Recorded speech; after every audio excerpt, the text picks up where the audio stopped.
Welcome to ONN, the Oromia News Network. The ONN mission is to create the best news experience and to present Oromo and Oromia-related news as it unfolds. We deliver unparalleled perspectives across a multitude of topics, all anchored on the freedom of the Oromo people. We present all subjects with respect and dignity, without discrimination against any perspectives or ideas. We deliver accurate information because we're devoted to gaining the trust of our audience. Thank you for listening to Oromia News Network. Make sure to tune in again next time.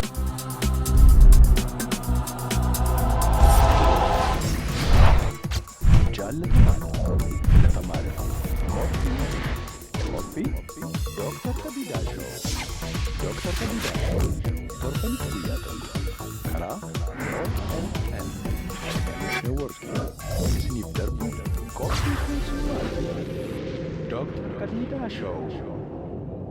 Hayye, Dr. Kedida Show. Like, subscribe gochuu hin dagatinaa. Daawwattoota keenya kun Dr. Kedida Showdha. Dr. Kedida Show har'a keessummaa adda addaa isinii qabateera. Innis Dr. Moosisaa Alabama United States irraa Obbo Odaa Xasee innis Seattle Washington. Dr. Rundaasa Esheete Utah Washington irraa hundi keessan affeerraa koo fudhattanii baga nagaan dhuftanii.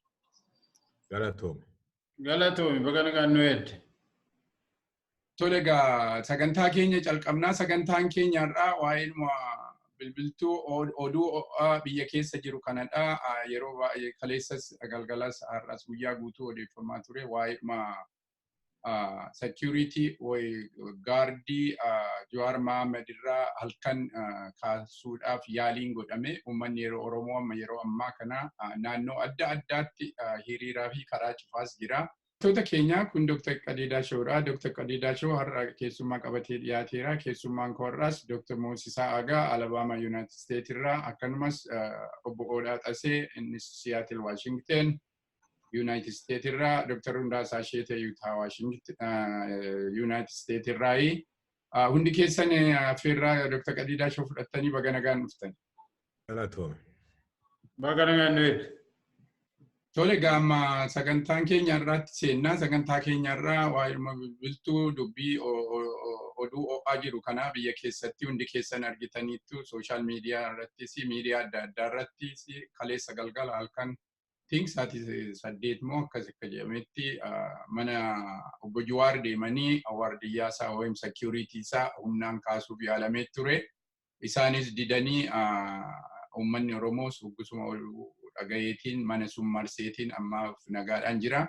Kana mee akkamitti ilaalla? Kuni akka ani ilaalutti kuni waa'ee Jawar miti. Kuni Oromummaatti kan aggaamedha. Oromummaa keenya, eenyummaa keenya irratti kan aggaame malee Jawar nam tokko duwwaa irratti kan aggaame miti. Oromummaa isayyuu yeroon ammaa kana muummichi ministeeraa guyyaa 3-4 dura miidiyaa isaanii irratti unuus dabalatee miidiyaa OMN'tiin waa'ee qimaanti, uummata qimaanti irratti rakkoo jiru waan ibsameef isaan qabatame iyyanni naannoo mootummaa Amaaraa irraa dhiyaatee wal qabatee kun akkana ta'uunsaa baay'ee nama gaddisiisaa.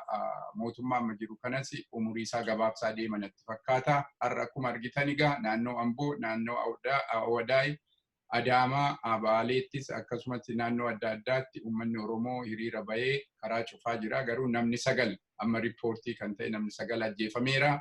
Nam 50 Oromoo madaa'eera jedhu inni gaa kuni riippoortii amma jirtudha. Isaa ol ta'uu turre jira. 9 yoo jedhan 90 ta'uu danda'a. Mee booda sirraan calqaba akkamitti ilaalta wanti? Ana akkaan itti ilaalutti akkumaan tanaan dura jechaa turetti mootummaan biyyattii kan keessatti hin jiru kan maal godhaa kan beekamu hin jiru itti qotamni hin jiru. Inni guddaan keessaafuu amma kan argaa jirru muummichi ministeeraa paarlamaa irratti bahee qabsoo Oromoo salphisuu qofa osoo hin ta'in namoota gartee waan takka irratti gartee mirga uummata Oromootiif afaan baafatanii dubbisan salphisuudhaa fi inumaahuu yakka adda addaa irra guuruudhaaf tattaafachuudhaan argaa jira. So kun immoo kan nama agarsiisu maali? Karaa birootiin Oromoo qofa irratti xiyyeeffachuu agarsiisa. Akkuma reefu waatuu jette. Karaa birootiin ammoo warri isaat waan fedhan warri waan jechaa jiru isaan kan tuqaman hin jiranii. Karaa birootiin ONN fi OM kan gartee waa'ee Oromoodhaa dubbatu kanarratti xiyyeeffachuun Oromoo irratti xiyyeeffachuudhaa qofa osoo hin ta'in yakka hojjechuu natti fakkaata. I think mootummaan maanuu hin jiru. Kan amma guutumatti arkaa jirru kanneen gartee isaanumaa'uu masaraa san geesse irratti xiyyeeffachaa jiru jechuudha. Kana gorsa gartee Gimboossaminii fi warra Amaaraatiin akka deemaa jiran garsiisa. Amma fakkeenyaaf isaan amma izaana warri jaaniin kun ofiisa bakka adda addaatti banataa jiru Oromiyaa keessatti. Kan Oromoodhaa garuu ofiisa isaanii deemaa cufaa jiru. Kun hedduu waan nama ajaa'ibsiisaati. Garuu wanni isaan irraanfatan tokko an akkaan guutuma uummanni Oromoodhaa carraa isaanii kannuudhaaf cal je'e malee carraa kanatti immoo dhimma bahuu dadhabanii keessaafuu roorroo tanaan dura ture uummata irratti yoo kan deebisan taate uummanni Oromoo kan cal je'u natti hin fakkaatu. Ammaas kan argaa jirru kana magaalota adda addaa keessatti.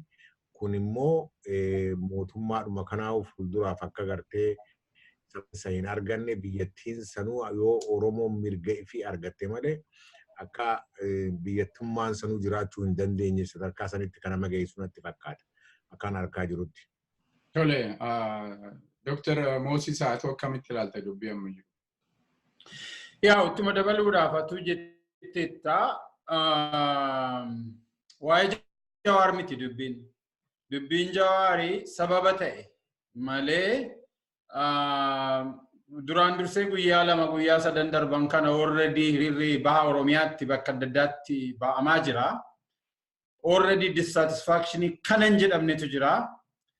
Qabsoon Oromoo almost butamee jira jechuun danda'ama. Muummichi ministeeraa waa'ee qabsoo Oromoo hin dubbatu. Inumaa kan inni dubbatu waa'ee dhuma saba biraa, saba warra duraan nu cunqursaa turanii mirga isaanii language isaan dubbatan sana, sasaan dubbatan sana haasa'a. Amma haasaa kaleessaa yoo dhaggeeffatteetta ta'e zar jedha.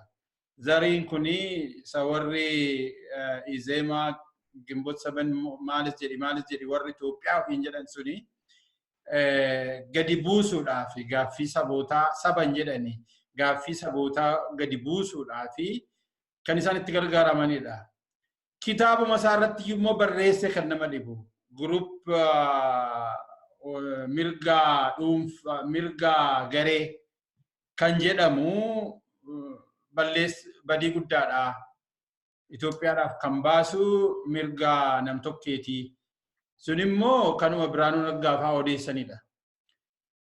Kana biraani uummanni dissatisfaction kanan jedhamne qaba. Uummanni keenya ajjeefamaa jira. Gurjiitti, Booranatti, Wallaggatti, Dhiha Shawaatti bakka adda addaatti uummanni keenya ajjeefamaadha jira. Na uummanni kuni bokokee kan godhu dhabee kan itti dubbatu dhabee ukkaamamee isaa jiru.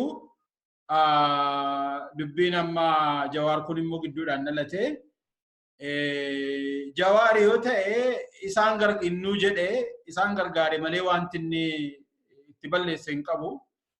Isa badhaasuutu isaanii wayyeeyyuu ture. Maaliif yoo jette inni qeerroo irraa gadi qabee dhiisaa isaan jara kanatti nu ceesisaa itti kennineerraa yeroo haa kenninuufi jedhee kan watwaataa turedha inni mataansaa. Baay'een keenyallee Jawariin irratti quuqqaa qabaachaa turre yeroon akkas jedhutti jecha lakkii jara kanatti ijoollee akkasumaan hin qabbaneessin ijoolleen gargar hiramanii dargaggoonni jecha kun Jawariin dhaggeeffatu kun immoo haala daba uummata isaanii irratti geggeeffamaa jiru kana dura dhaabbachuudhaa fi hiriira baana jedhu finciluu barbaadu sababa kanaatiif uummanni qeerroon kunillee gargar hirame. Amma gaafa warri Jawariin deeggiranis mataan isaanii gaafa inni ija isaaniitti dhufu isaanis utaalanii ka'anii jechaadha. Amma mootummaan kuni biyyattiin guyyaadhaa guyyaatti gara jeequmsaatti sigaachaa jirti. Naannoon Amaaraa totally chaosiitu jira akkuma dhageenyu warra Qimaantii fi warra Agaa'u kana dabalatee naannoo Wallootti warri liyyuu haayiliin isaanii waan inni hojjetu dabalatee warra Tigraay waan qofaa ishee of dandeessee mootummaa giddu galeessaa irratti warri TPLF olola oofaa jiru. Biyyattiin gara isheen itti deemtu hin beekamne badii kan ammoo namni dalagee ani kanaan dura dubbanneerra neetwoorkii keenya kana irratti nama kan biraa miti Abiyyidha. Ani dhugaa ani ifattan dubbadhaa yakkamaan namni kana hundumaa dalagsiisu. Mootummaa isaa sana keessatti kan mootota durii faarfatu kan masaraa mootummaa warra durii sana haaromsu kan ejjennoo isaanii calaqqisu kan waan Oromoo gadi caccabsu Abiy Mohamed warri video namicha kana of keessaa yoo baasan tarii maybe xinnoo ishee dhageettii argatu ta'a jedhee tan yaada ani haalli jiru yaaddessaadha akka inni itti qabbanaa'us natti mul'atani mootummaan kun yoo bakka maqe malee. Tole galatoomi Dr. Rundaasa daawwattoota keenya Dr. Rundaasa hatattamaa waan barbaannee fi naannoo moolii taa'eetti idduma jiru hojjaarratoo jiruuti asirratti nu dhiyaate sagalee duubarraa yoo dhageessaniif dhiifatama jechuu kooti. Dr. Rundaasa haa ta'u akkamitti yaadda? Egaa kanaan dura dedeebifnee akkuma jechaa turre Abiyyi baalageedha. Baalagee jechuun nama tuffatu uummata Oromoo kitila 50 ga'u tuffii akkamii akka irraa qabu gaafuma dura siidaa Minilik ijaarsisuu jalqabe. Ani addunyaa irratti nama akkana nama tuffatu takka argeen beeku. Tuffii Oromoo qaba, jibba Oromoo qaba. Waan dabaltuu jiraate asirratti dabali. Bareeda laal kana akkuma amma jechaa jirtan kanatti kanama gartee gaddisiisu Oromummaan gartee gaafa masaraa san seentu. Obbo Odaa. Gaafa Oromaan yoo dubbatiin maaliif piikchariin isaa mul'achaa jira. Piikcharii sun baasuu hin danda'u. Ogguma seenuu ta'e. Gaafa Oromoon masaraa seentu Oromoo irratti maaliif akka xiyyeeffattee Oromoo mirga Oromoodhaa qabuudhaaf tattaafattu sadarkaa gartee jarri silaa kan Oromoon tahin godhu san daran wanni godhaniif naagalaan jiru. Amma fakkeenyaaf haala amma jiru kana kan xiinxalaa jiru kanatti fakkeenyaaf kareefu amma Moosisaan jedhe naannoo Gujitti waan godhamaa jira, Kibbatti waan godhamaa jira, Boorana keessatti jiddugala Oromiyaatti Wallaggaattii fi Wallootti naannoo dhihaattii fi Kaabatti waan godhamaa jiru walitti qabdee waggaa laaltu sanyii duguggiidhaatu deemaa jira. Kun osoo jiru namni kun amma yeroo ammaan tanaa kanatti Peace Nobel Prize argate jaamee namni gammade hedduudha. Garuu haa ta'u malee an amma waan kana laalu 1939 wanni nu gartee eenyu waan kanaaf nominated ta'ee ture Hitleru kun gar tokkoon jiru garuu amma an akkaan harkaa jirutti gartee kanaan gartee ol qabee yoo Oromoo kana keessatti nagaya fiduu baate Peace Prizein isaatis faayidaa hin qabu. Uummanni Oromootis itti ka'a. Kun gartee waanuma gartee silaa uummata Oromoodhaa qaqqabuudhaaf deemu kun akkaan an laalutti biyyattiidhuma sanuu rakkoo irratti Itoophiyaadhuma inni jechaa jiru sanuu akka faayidaa hin qabne agarsiisa jechuudha. Akka bakkaan gahuu akka hin dandeenye agarsiisa jechuudha. So kanaafi an akkaan laalutti haalli amma jiru qaxxaamura addaa keessa jirra. Qaxxaamura kan ammoo keessa bahuudhaaf akkuma reefu jaamaa jirutti uummanni Oromoodhaa mirga fi argachuu qaba. Uummanni Oromoodhaa gaafiin isaa deebi'uu qaba. Otherwise waan fedhanuu yoo kan godhan taate uummanni Oromoodhaa itti ka'aa jira. Gaafa uummanni Oromoodhaa itti ka'e immoo bakka dhaqan hin qaban jeetiin yaada gama kiyyaanii. Daawwattoota keenya Dr. Rundaasaan rakkoo teekinikiitiin nu wajjin turuu hin dandeenye sagantaa keenyatti fufna gaanuti. Dr. Moosisaa fi Obbo Odaa Xasee wajjin itti fufna. Egaa meettaa fufnu Dr. Moosisaa amma isaanii Jawaariin doorsisuudhaani Akkumatti duratti jette Jawaariin tokkoffaayyuu isa badhaasa kennuu turre ture waan baay'ee isaan irraa gadi qabee ture. Qabsoo amma yoonaa asiyyuun turani ture. Innis duratti dubbatee ture. Waan baay'ee isaanii dhoksaa ture. Waan baay'ee an dura unuunuu nu dhokse amma dhugaa nutti himaa ture. Nu isaanii waan baay'ee dhokseen sobeen waan baay'ee gadi qabaafii ture. Kun dhugaadha nutuu ni beekna. Isaan isa badhaasuun otoo jiru warra diina Oromoo warra kaan warra Oromoo jibbu dhagaheetiin mootummaan Abiyyi kuni isa amma kaleessa koo otoo ijoolleen boodiin gaardiin suni hin baanu jettee diduu baatte isa booddee han dhufu eenyu maabii wayii ergameetiin uummatatti cabsee seenee ajjeese nuti jechuu danda'u dubbusaayyuu fudhachuu danda'u ta'a. Maaltu beeka isa booddee han aggaamameeru ta'a.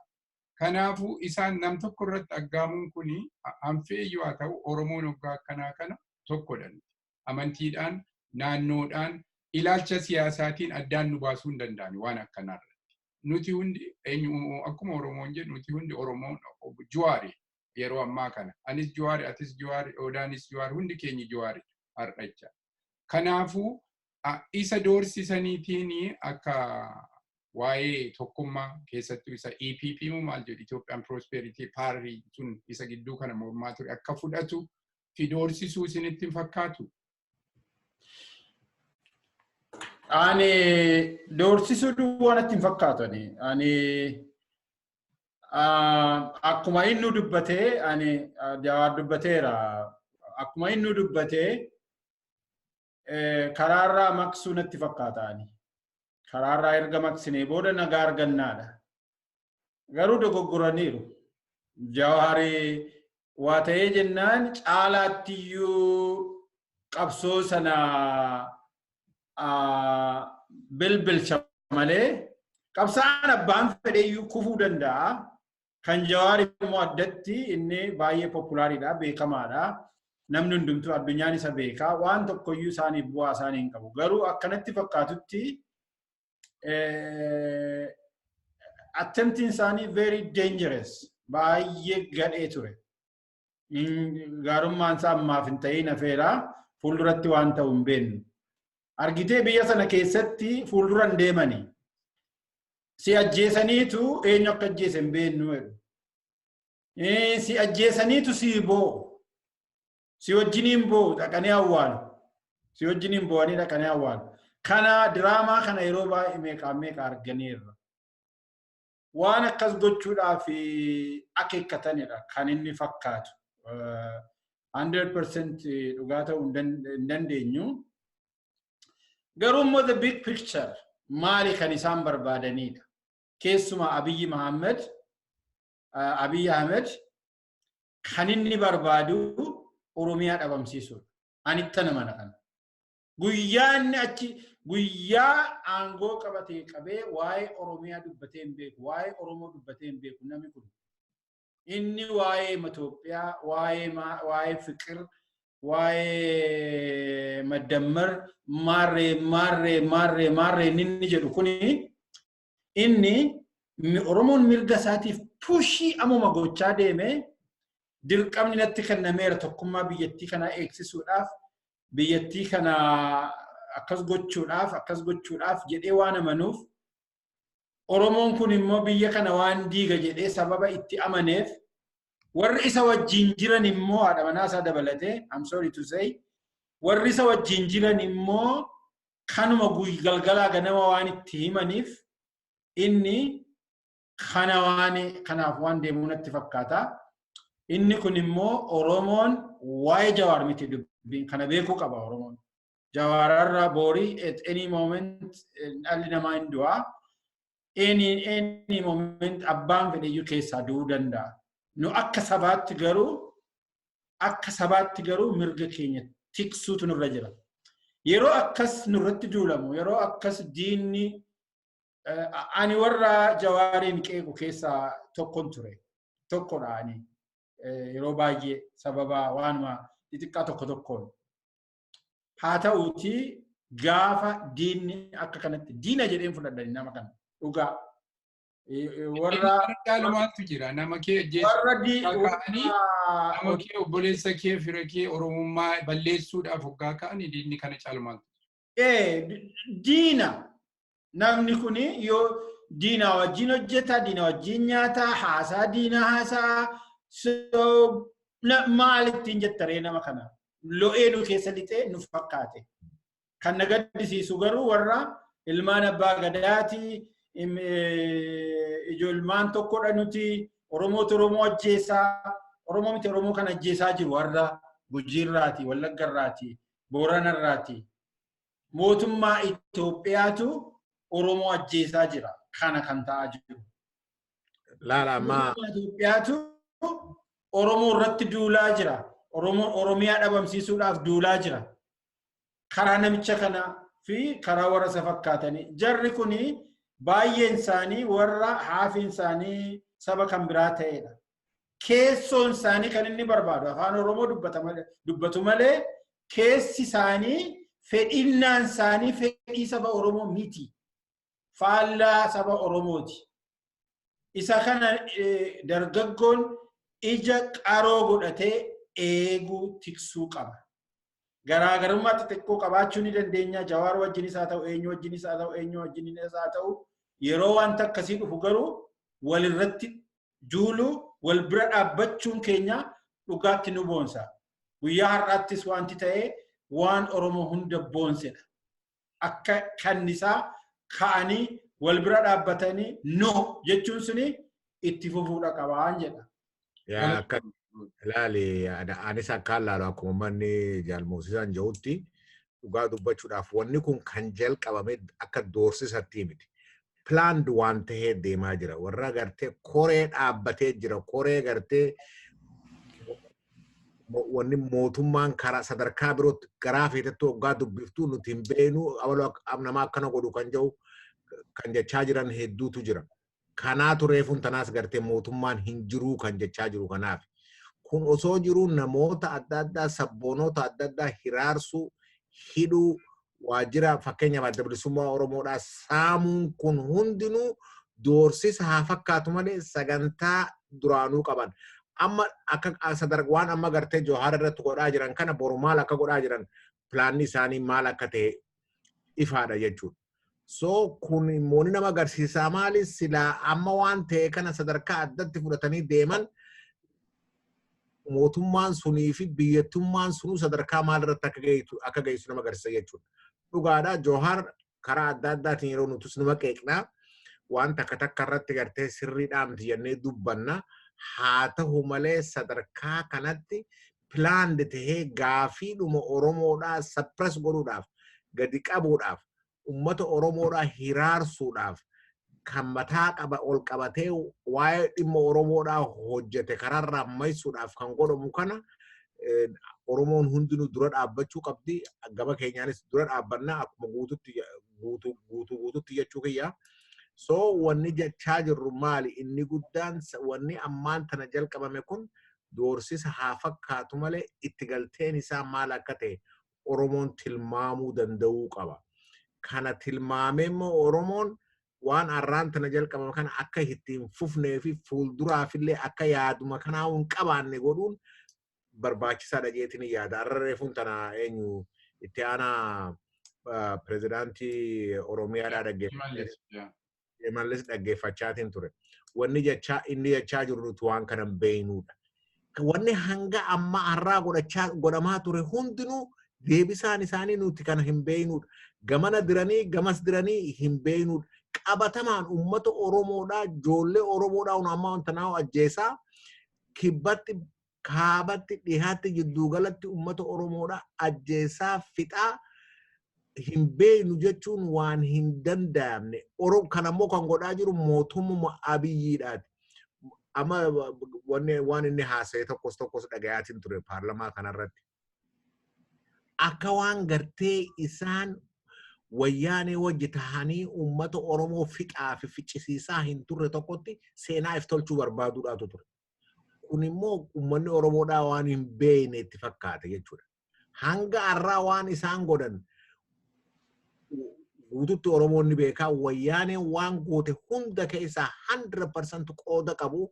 Kan ammoo mee jarreen kun gartee ammaan tana eega dhiifama gaafataniifu ilmaan abbaa gadaati carraa haa kenninuuf jecha uummanni Oromoodhaa carraa garaa bal'ina waan qabuuf jecha isaan carraa kana kenneefi kan ammoo amma irraanfatanii isaan akka waan gartee qaamni biroo waan kana uummata kana kakaasaa ajjeesisaa turetti yookaan immoo ficiisisaa turetti dubbachuun kun doofummaa guutuudha. Amma kitaaba isaa gubaa jiruun uummanni Oromoodhaa. Maddamar kun maal akka ta'e ifaadhaan miti beetaa dhugaa yoo dubbanne kana jedhamuun ni yaadadhu beetaa. Korneel Gadaafiin Green Book jee Afrikaa walitti fida jee waan baase tokkotu ture. Inni biyyattii sangartee Itoophiyaa akkuma tanaan duratti akka filaagariin ana adda babaasuudhaaf haa barreeffatu malee Korneel Gadaafiin sadarkaa Afrikaatti bahee waan akka maddamarii kana Green Book jee kan baasetu ture. Kun hundinuu falaasafama akka ta'e hin beeknu garuu nuti kan gaafachaa jirru uummanni Oromoodhaa kan gaafachaa jiru mirgi keenya haa eeggamu. Kan birooti wajjin jiraachuudhaaf tokko ta'uudhaaf rakkoo hin qabnudha. Kun maddamarii isaa kana kan faalleessu yoo taate sobii amma akka jaanitti gartee reefu jaamee ture maali sabummaa bira dabree waan isaan waan maqaa adda addaa baasanii uummata Oromoodhaa gartee sabboonummaa isaa kana gartee akka gartee wanni itti gara biroo oofuudhaaf jechoota isaan jaantu jira maali nafxanyaa miti tsinfanyaa. Sabboonummaan tsinfanyaa yoo taate tsinfanyummaan maal akka ta'e gabbahee ibsachuu danda'uu qaba jechuudha. Uummanni Oromoodhaa sabboonummaadhaan sadarkaa kana kan gahe akka Oromootti waan cunqurfamanii abbaa biyyummaa dhabanii second class citizen ta'aniif kana bakka kun immoo tsinfanyaa yoo kan ta'u taate ganda Amaaraa dhaqee hunoo kan ammoo warra qimaantii fi Oromoo walloodhaa fixaa jiru maa akkasin jenneen Oromoodhuma irratti wanni inni xiyyeeffatuuf maali namni kun diina Oromoodhaa ta'uu guyyaadhaan tarkaanfii fudhachaa jiru agarsiisaa jira. Kan nama gaddisiisu garuu oppiidiyoon Oromoo bakka buuna jettee waanuma inni achiitti ajaja isaa kan hojiirra oolchuudhaaf tattaafachuu isaaniiti. Kun immoo dhaabbachuu qaba. Oppiidiyoonis Oromoo bakka hin buutu. Gaafiin Oromoo deebi'uu baatee jennaan oppiidiyoo jettee achi teenyaanis umaa gatii hin qabu. Oromoo bakka bu'uu hin dandeessu. Kana beekuu qabanii uummanni Oromoodhaa.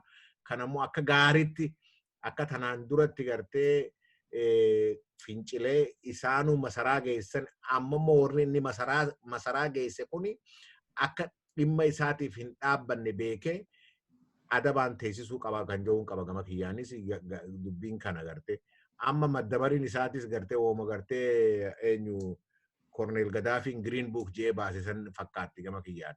Maddamariin isaa kun yoo sabboonummaan gaafiin uummata Oromoodhaa kan daamacu taate faayidaa hin qabu. Abbaa fedhe wajjin haa dammaru akkuma inni dammarameetti deemee wanni haa jiru.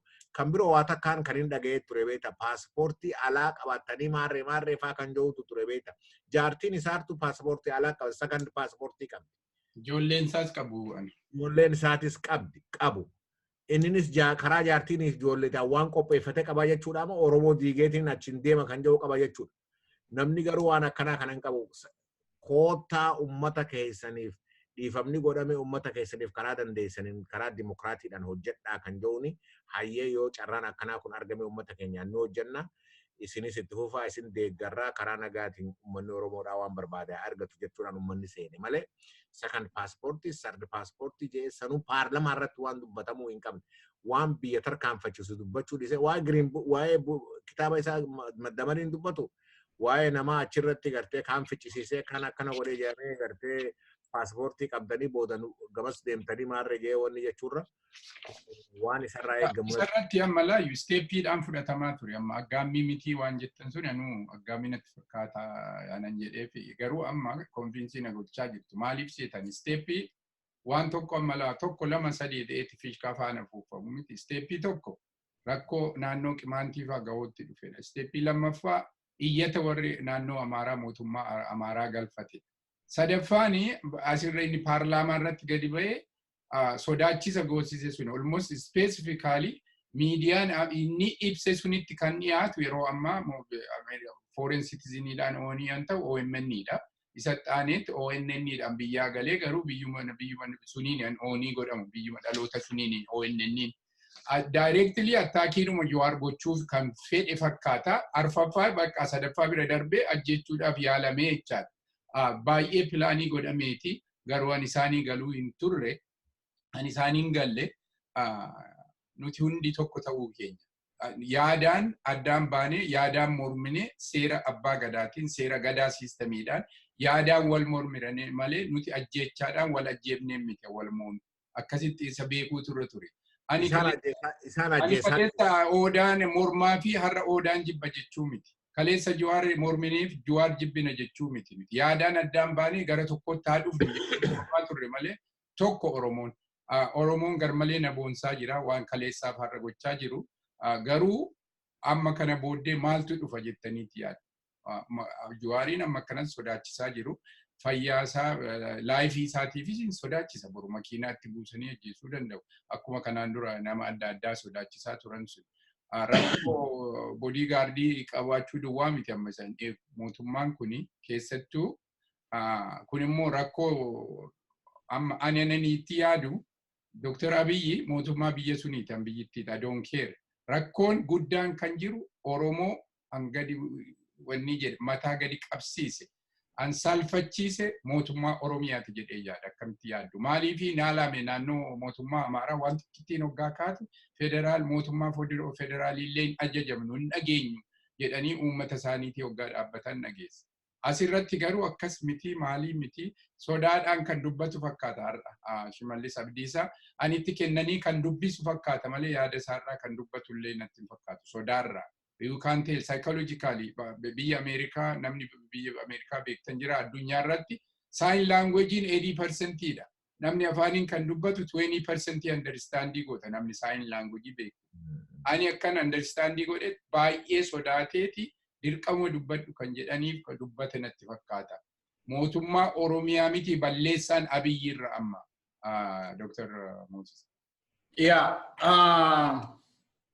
Wanti ta'uu qabu amma kana booda as geenye gara ijoolleen fincila qabsiisanii guyyaa irraatti tolanii amma kanan sodaadhu sossobanii jaarsatti erganii maal jedhanii ijoollee kana erga manatti gashanii booda sana booda gandarra deemanii funaanu tokko tokkoon jechuudha security isaaniitiin. Kana baranii kanaaf ijoollee maal gochuudha qabu? Pilaan godhanii amma qabanii iskaaleet gochuudha qabu. Itti cimsuudha qabu. Afuura kutachiisuudha qabu. Dhaabuun qaban. Dhaabanii jennaan maadha godhu yeroo argine irraa bari. Yeroo dhaabamu ammaa fi bizinesni deemuu qabaa, misoomni deemuu qabaa, wal mari'achuu qabna, tokkummaa maarree jedhaniitu warra abbaa gadaa kanafaa, warra maaloo kanafaa itti erganiitu gadi baasisanii Jawariinis hojjiisuu danda'u. Qabbaneessu erga qabbaneessanii booda wanti isaan baratanii ijoollee kakaaste ijoollee aktiif taate kana keessa deemaniitu funaanu. Kanaafu ijoollee maal gochuudha qabdi akkuma 2016 2017 ta'e sana itti iskaaleet gochuudha qabdi. Itti iskaaleet gootee mudditee gabaa lagannaa itti fufuu qabaa. Karaa cufuun itti fufuu qabaa. Amma isaanii dimaandii baafatan tokko qabu dubbisteetti yoo ta'e kaleessumayyuu warri naannoo Dadar Awwadaay sanatti kaleessa eeggadas warri taa'aa turanii isaan dimaandii godhatanii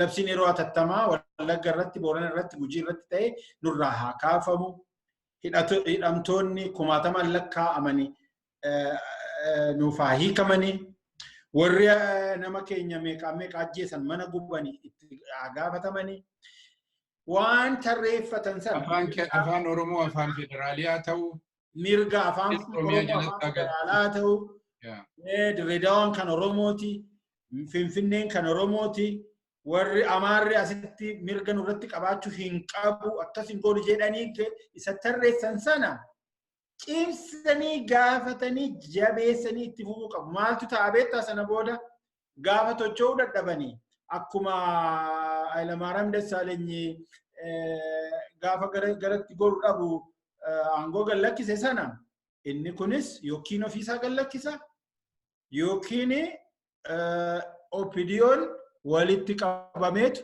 maal wayya bannee jedhaa jechaadha. Jijjiirama kan biraa fidu.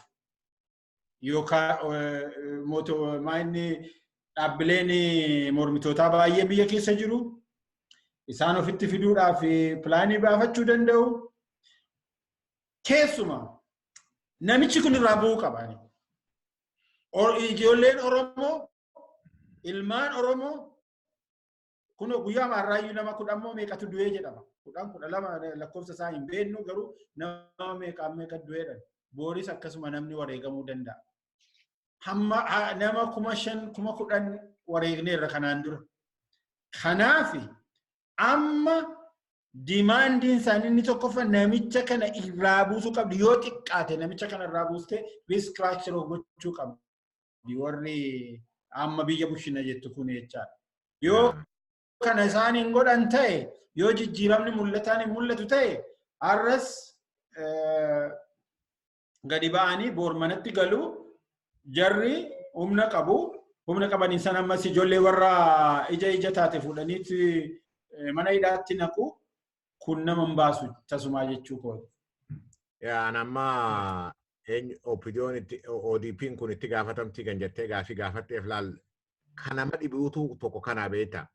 Laal wayyaaneen opidiyoo akkuma cafayxee uumtetti saboota biroo keessaayis ODP warra jaamu kan agartee PDO warra jaan kana cafayxeetuma uumte. Kan jara kanaa kun garuu ammallee haaluma saniin warra deemaa jiru arkaa jirra.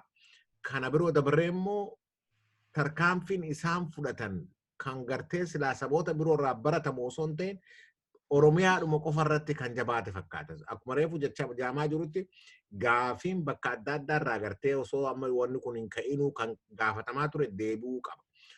Oromiyaan guutumatti command postii jala buluu hin qabdu. Kun tokko. Lammaffaa Oromiyaan sabboononni hidhamuu hin qaban. Kana uummanni Oromoodha ammaas itti fufee wanni jechuudha. Dhugaadha akkuma reefu Moosisaan jeetti namoota kana gartee yoo haalli qabbanaa ammaas fuudhanii hidhuun isaanii oolamu. Garuu waa tokkoon jechaa jira. Waa tokkoon hubadhe. Qabsoon Oromoodha hanga feete haa qabbanooftu. Tarii kan garteef duuba deebite haa fakkaattu malee gaafa roorroon itti jabaate akka fuuldura deemtu wanta argaa jirra jechuudha.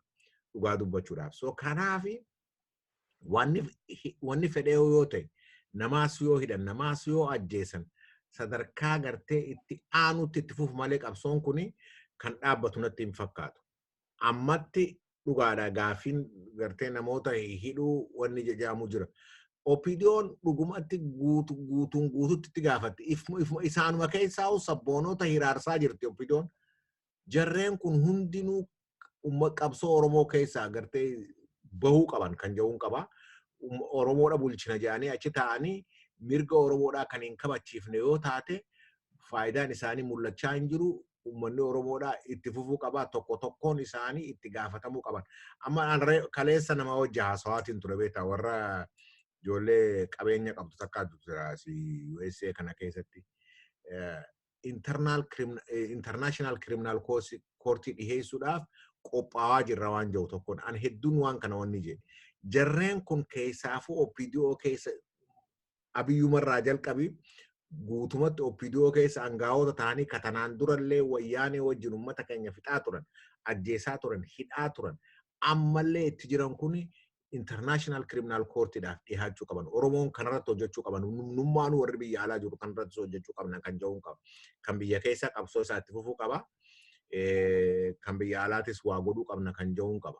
Garuu yoo waan kana dhaabanii mirgaafiin uummata Oromoodhaa deebitu taate malee boru ganama sabni birootis dhufe abbaan fedhee dhufe Oromoon addaa hin baaftu. Abbaan fedhe dhufe masaraa san seenee uummata mirga Oromoodhaatiin cunqursa kan jiru yoo taate Oromoon sadarkaa fi bakka turaan dura turte san hin jirtu kun beekamuu qaba kan jiruun qaba. Gaafii kee deebisuudhaaf guutumatti oppiidiyoon akka gaariitti itti gaafatama qabdi. Amma baay'ata Jawaaruu jee jira amma fakkeenyaaf isaanumaa fuudhee security jee nama hanga tokko kanneef. Ammoo isaan yaamanii jiran. Garuu kan birootis ni qaba. Sanoonni jenne garuu wanni isaan godhaa jiran kun tarkaanfii yoo kan fudhatan taate daran isaanis itti gaafatama godha malee wanni kun waan if duba deebisaatiin. Garuu akkuma reefuun tana jechaa jirrutti wanni kun sodaachisaan karaa tuttuqaan namoota hidhuudhaan sabboonota adda addaa hiraarsuudhaan haa jalqabu amma sadarkaa kana haa ga'u malee maal akka tilmaamanii fuuldura deemaa jiran ifa annaaf ifa dagartee. Achi keessatti kanneen qabsoo bilisummaa Oromoo kana keessatti qooda guddaa qabanii yeroo dheeraa qabsoo kana keessa turan kanneen amma karaa nagayaatiin qabsoof najaadii biyya galantu jira. Isaanu maal gaarantii qabanii kan jirutu jira gartee. Dhugaa dubbachuudhaaf Oromoon kan amma waan Jawaar irratti ta'e kanarratti waa agarsiisuu qabaa jechuudha. Jara kaanis tu'inaan daran itti ta'a malee ifmaafuu dhabaman malee waan takka godhuu hin danda'an qeensa isaanii tuqanii jennaan akkana uummanni Oromoodha agarsiisuu qaba kan jiruun qaba. Uummanni Oromoo kun agarsiisaas jira. Hoggaa akkuma duratti ani jedhe yaadaan addaan haa baanu malee Oromoon hundi yeroo rakkoo hundi keenyi tokkodha. Hundi keenyi tokkodha.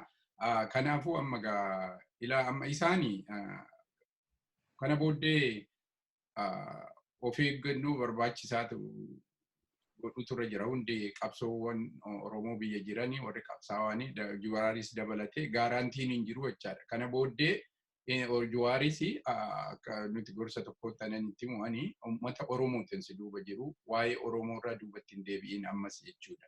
Jarri kun isaanii hojjettee isaan baay'ee gargaartee qeerroo gadi qabdee amma yoona garuu faayidaa siin kennine si ajjeesuuf deemanii jechaadha. Oromummaa yaada Oromummaa duubatti deebi'uu barbaachisaa miti. Qeerroon immoo akkuma duratti jedhame qabsoo jiru kanatti fufanii amma at least waan kaan miti warri hidhame amma hiikamutti afaan Oromoo afaan federaalaa amma ta'utti Finfinneen kan Oromiyaa ta'uu ishee amma himamutti duubatti deebi'uun barbaachisaa natti hin fakkaatu. Amma carraan isinii kenna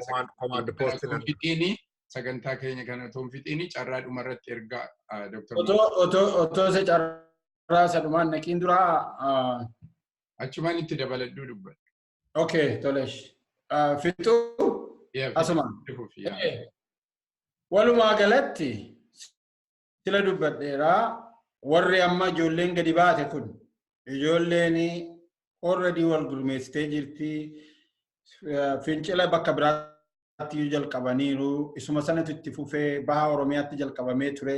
Akka dhageenyutti silaafiyyuu fincila walirraa hin cinne qopheessaa akka turanidha dhagaa jirra.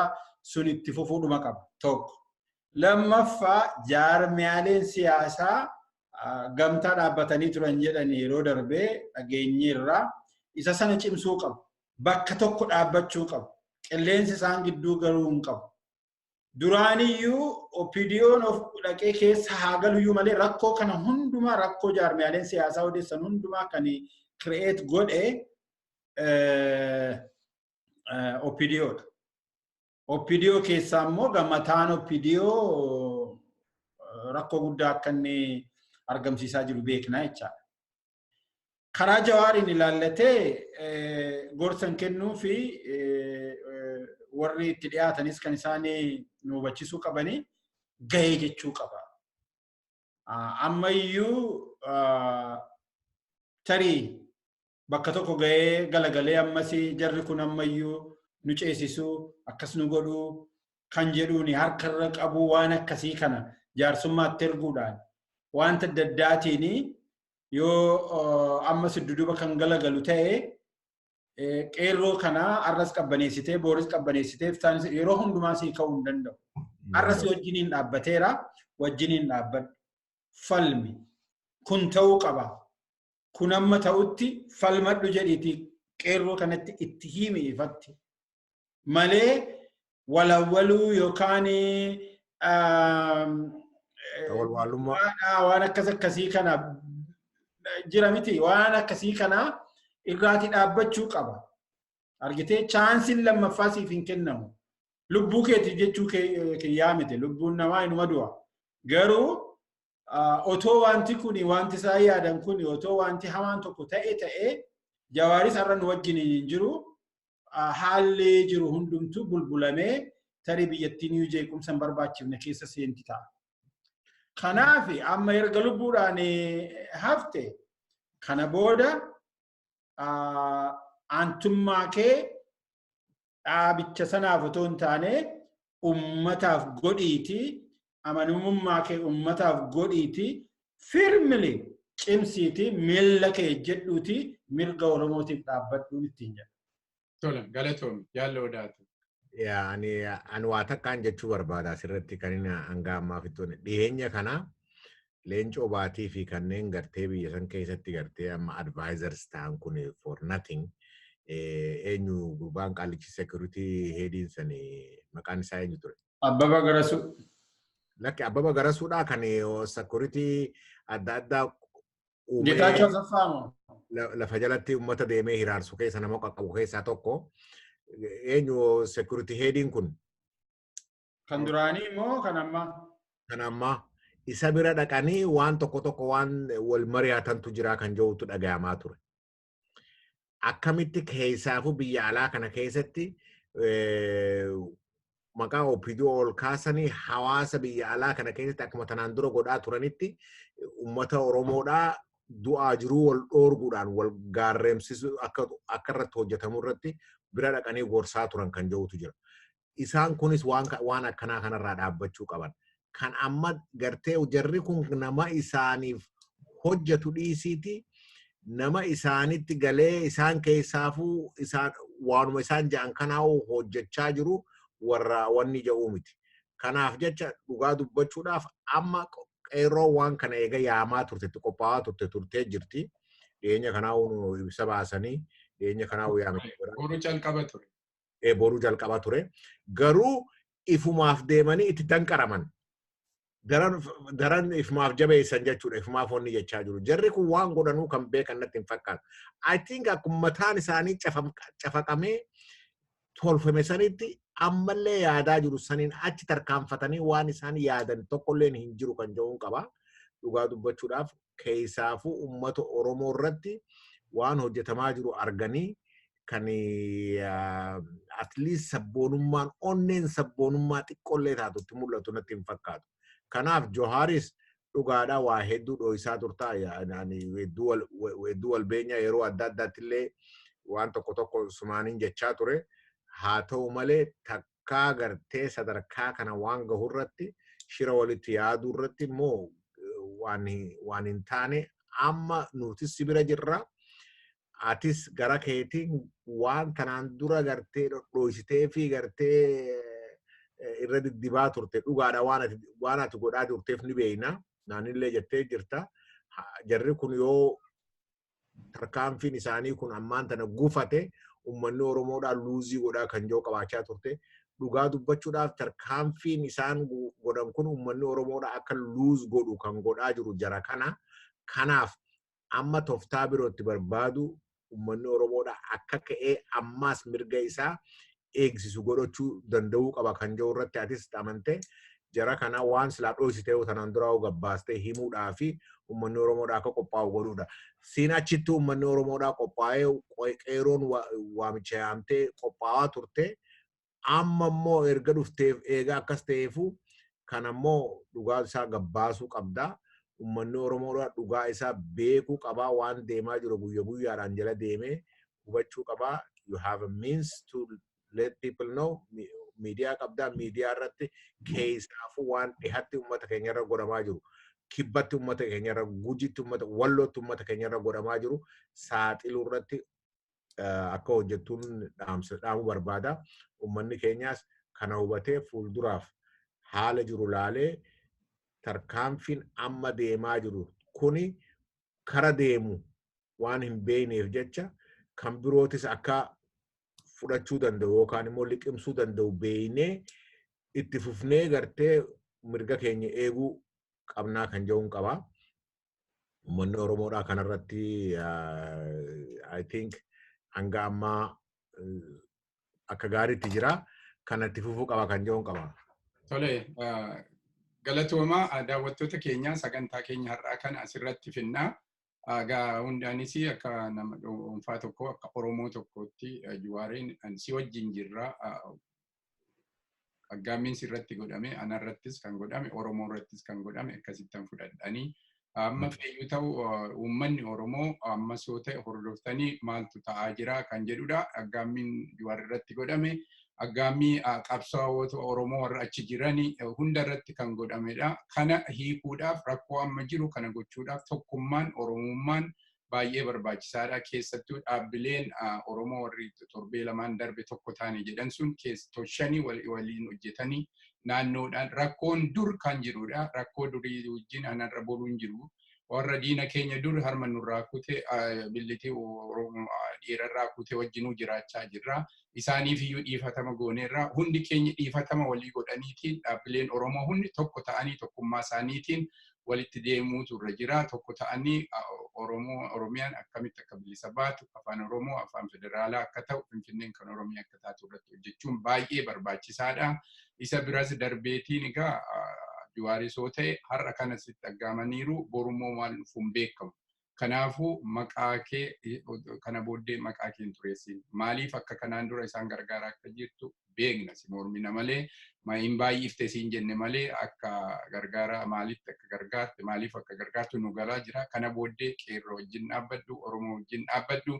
Uummanni kee iddoo du'aa jiru suni sodaa mootummaa sunii fi mootummaa sun hin gargaara jettee dhoksuun sirra hin jiru. Kanarraa kan hafe anis Jawaarii har'aa borus immoo si wajjin jira hundi keenya iyyuu jedha jabaadhaa Oromoon hundi naannoo hundarraa har'a nu boonsitaniitu tokkummaan keessan jabeenya sibiiladha sibiilan cabne ta'ee agarsiiftanii tokkuma kanaan dura galatoomaa jiraadhaan jedha gaarii biyya gaariitiin ifaa ta'u. Actually Dr. Kedida ONN asirrattis OMN wajjin akka jirutti yoo wanni jettan bareedanatti fakkaata warri ONN kunis miidiyaa tokko irratti rakkoo gahaa jiru shira hojjetamaa jiru bira dhaabbannee akka hojjennu irratti gartee yoo dhaamsa keessan yookaan immoo dhaabbina keessan ibsitanis gaarii natti fakkaata. Ani akka daayirektarii ONN Oromiyaa Niws Neetworkii tokkotti OMN irratti aggaamamuu jechaan nurratti aggaamame. ONN ijaaf gurra Oromoo ta'ee qabsoo hoggaa rakkoo hoggaa ONN hin jirre uummata keenya kakaasee diinan nurraa kaasedha. Nuti tokko taaneeti tokkodha nuti. Yaada tokkoof hojjechaa jiru. Uummata Oromootiif hojjechaa jirra. Anytime OMN irratti kan ta'u rakkoo OMN illee cufame ONNnis OMN yeroo hunda jechaadha. Nuti tokkodha. Uummata Oromootiif dhaabbannee wajjin jirra wal gargaarree hojjennaa tokkummaa keenya irratti kun waa'ee Oromummaati amma naasaa jiru. Waa'ee individuaalii mataa dhuunfaa odeessaa hin jiru. Yaadaan addaan obaheeyyuu namni hundi har'a tokko taanaan diinnis nu sodaata. Qabsaa'oon keenyis jabaachaa deemachaadha. Kuni akka daayirektara ONN tokkotti waadaan ani galu eenyuyyuu asirratti dhufeetiin waan barbaade ibsachuu danda'a. Namni OMN irratti ka'e immoo namni UNU irratti ka'edha. Nama Oromoo irratti ka'edha. Akkasitti fudhanna nuti yaadni keenya. Har'a sagantaa qabnu kan asuma irratti raawwannaa nu jiraadha. Halkan gaarii guyyaa gaarii isiniif haa ta'u boru wal agarra sagantaa. Galatoomii. Hayyee galatoomii.